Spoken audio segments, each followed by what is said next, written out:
سورہ رحمان کے تیسرے رکوع میں پہلے دو باغوں کا ذکر ہے جو خاص مقربین کے لیے ہوگی، یعنی ہر مقرب کے لیے دو باغ ہوں گے۔ پھر دوسرے آدھے میں دوسرے باغوں کا ذکر ہے جو عام ایمان والوں کے لیے ہوگی، اور ہر آدمی کو دو ملیں گے۔ مقربین کے باغوں سے درجے میں کم ہوں گے۔ یعنی قرآن کریم میں سورہ رحمان میں جنت کے بارے میں ذکر فرمایا۔ جنت کیا ہے؟ جنت تو اب جنت ہے، لیکن جنت میں بھی درجے الگ ہے، دو قسم کے ہو گئے، ایک اونچا درجہ اور دوسرا کم درجہ۔ جیسے اعمال ہوں گے ویسا اونچا درجے میں دو قسم ہوں گے، اونچے والوں میں بھی جو زیادہ درجے والے ہوں گے اور کم درجے والے ہوں گے، وہاں پر بھی دو ہے۔ اور کم درجے والوں کا جنت میں بھی دو قسم کے ہوں گے، اس میں بھی زیادہ عمل نیک عمل والے ہوں گے، کم عمل ہوں گے۔ یعنی جنت تو ایک ہے، شاخیں چار ہے۔ سورہ رحمان کو پڑھنے سے آپ کو ان کے بارے میں معلوم پڑ جائے گا۔ اور قرآن کریم میں خداوند کریم ارشاد فرماتے ہیں، اور جس نے اپنے رب کے سامنے کھڑے ہونے سے خوف رکھا، یعنی ڈر رکھا، اس کے لیے یعنی ہر پرہیزگار کے لیے دو باغ ہوں گے۔ سو انس و جن، تم اپنے رب کی کون سی نعمتوں کے انکار ہو جاؤ گے، وہ دونوں باغ زیادہ شاخوں والے ہوں گے۔ سو انس و جن، تم اپنے رب کی کون سی نعمتوں کے انکار ہو جاؤ گے۔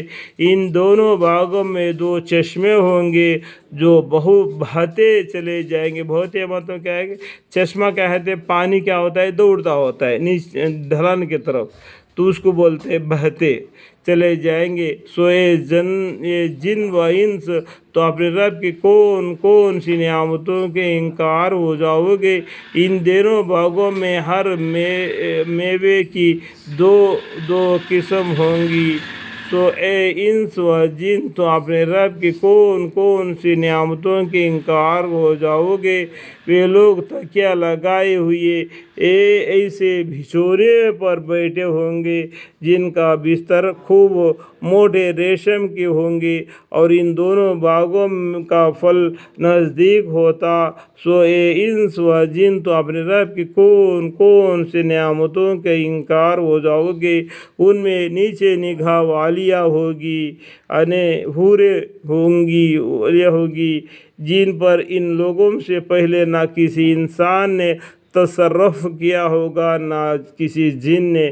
سو اے انس و جن، تو اپنے رب کی کون سی نعمتوں کے انکار ہو جاؤ گے۔ گویا و یاقوت اور مرجان ہے۔ سو اے جن و انس، تو اپنے رب کی کون سی نعمتوں کے انکار ہو جاؤ گے۔ بھلا احسان کا بدلہ احسان کے سوا کیا ہے؟ سو اے انس و جن، تو اپنے رب کے کون سی نعمتوں کے انکار ہو جاؤ گے۔ اللہ تعالیٰ نے سورہ رحمان میں اس طریقے سے آیتیں پورے جنت کے بارے میں بتلایا گیا ہے۔ جی ہاں، جو فرمایا کہ ان باغوں میں ہر میوے کی دو قسمیں ہوں گی۔ ان کے متعلق منزل میں کچھ علماء کا قول نقل کیا ہے کہ ایک قسم تر میوے کی یعنی پھلوں کی، اور ایک قسم سوکھے میوے کی ہوں گی۔ کہ ہم قرآن کریم کو سن کے پڑھ کر دل لگا کے پڑھیں گے تو اللہ کی وحدانیت معلوم پڑ جائے گی۔ تو اللہ تعالیٰ سب کو علم عطا فرمائے اور سمجھ عطا فرمائے، آمین۔